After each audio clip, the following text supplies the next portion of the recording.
শুক্রবার ছুটির দিনে বিপিএল এর ম্যাচ দেখতে দর্শকদের ঢল মিরপুরে। সুইমিং ফেডারেশন কমপ্লেক্সে বিপিএল টিকিটের একমাত্র বুথের সামনে দেখা যায় দর্শকদের দীর্ঘ লাইন। তবে দুপুরের আগেই সর্বনিম্ন মূল্যের টিকিট শেষ হয়ে যাওয়ায় হতাশা প্রকাশ করেছেন ভোর থেকে লাইনে দাঁড়ানো সমর্থকরা। বৃহস্পতিবার এই অস্থায়ী বুথে অগ্নিসংযোগের ঘটনা ঘটেছিল। কারণ একটাই, টিকিট স্বল্পতা এবং টিকিট না পেয়ে বিক্ষুব্ধ দর্শক অগ্নিসংযোগ করেছিল বাংলাদেশ সুইমিং পুল ফেডারেশনের এই অস্থায়ী বুথে। সেখানে আজকেও দেওয়া হচ্ছে টিকিট, তবে টিকিটের স্বল্পতা আজকেও কিন্তু ঘোষণা করা হয়েছে। দর্শকরা কি ভাবছেন, ঘন্টার পর ঘন্টা লাইনে দাঁড়িয়ে তারা আসলে কি প্রত্যাশা করছেন, টিকিট পাবেন কি পাবেন না সেটা নিয়েও একটা ধোঁয়াশা দেখা দিয়েছে। আচ্ছা, আপনি কখন থেকে দাঁড়িয়ে আছেন? আমি 3 ঘন্টা ধরে লাইনে দাঁড়িয়ে আছি, এখনো টিকিট পাচ্ছি না। আপনার কি মনে হয় টিকিট পাবেন? দেখা যাক, ইনশাল্লাহ টিকিট পেতে পারি। কোন দলকে সাপোর্ট করছেন? আজকে হচ্ছে দুর্বল রাজশাহী।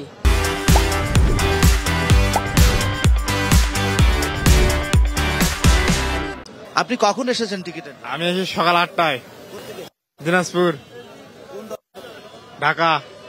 200 টাকার টিকিট 500 টাকা, 500 টাকার টিকিট 2300 টাকা। এখনো পর্যন্ত বিপিএল আমি দেখি নাই, আজকে ফার্স্ট। তবে টিকিট পাইলে এবারে দেখা হবে আর কি। আজকে ফার্স্ট দেখতেছি টিকিট এভাবে পাওয়া যাইতেছে, কিন্তু আগে জানতাম না এভাবে টিকিট পাওয়া যায়। তবে অনলাইনেও চেষ্টা করছি, কারণ পাওয়া যায়নি। আমি চেষ্টা করছিলাম কালকে, আর দেখি আজকে পাওয়া যায় কিনা। ব্ল্যাকে কোনো টিকিট অফার করে নাই এখনো পর্যন্ত। আমার বাড়ি হলো বরিশাল, কিন্তু আমি শুক্রবার শখের বিষয়ে খেলা দেখতে আসছি, কিন্তু হাজার হাজার টিকিট বেলাকে নিয়ে গেছে। বেলাকে 320 টাকার টিকিট এখন 800 টাকা বেচতে আছে। দুর্নীতি দেশে শেষ হয়ে গেছে নাকি? এটা কেমন দুর্নীতি হইতেছে? সাধনা 5 ঘন্টা খারাপ থাকার পরে আমরা টিকিট পেয়েছি, ঠিক আছে? আমরা গাজীপুর থেকে আসছি 12 জন। আমরা সিরিয়ালে ছিলাম, তো অনেক কষ্ট হয়েছে আর কি।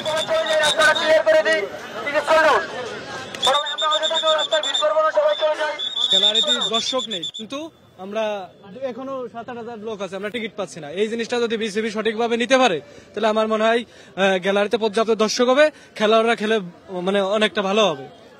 এই একটা সমস্যাই আসলে পড়াচ্ছে দর্শকদের, যে ব্ল্যাকে টিকিট পাওয়া যাচ্ছে, অর্থাৎ ব্ল্যাকারদের হাতে টিকিট পাওয়া যাচ্ছে, কিন্তু বুথে টিকিট নেই। বিসিবি এই ব্যাপারে যদি উদ্যোগী হয়, আগামীতে অন্তত এই ঝামেলাটা মিটে যাবে। শান পাপন, ডিবিসি নিউজ, ঢাকা।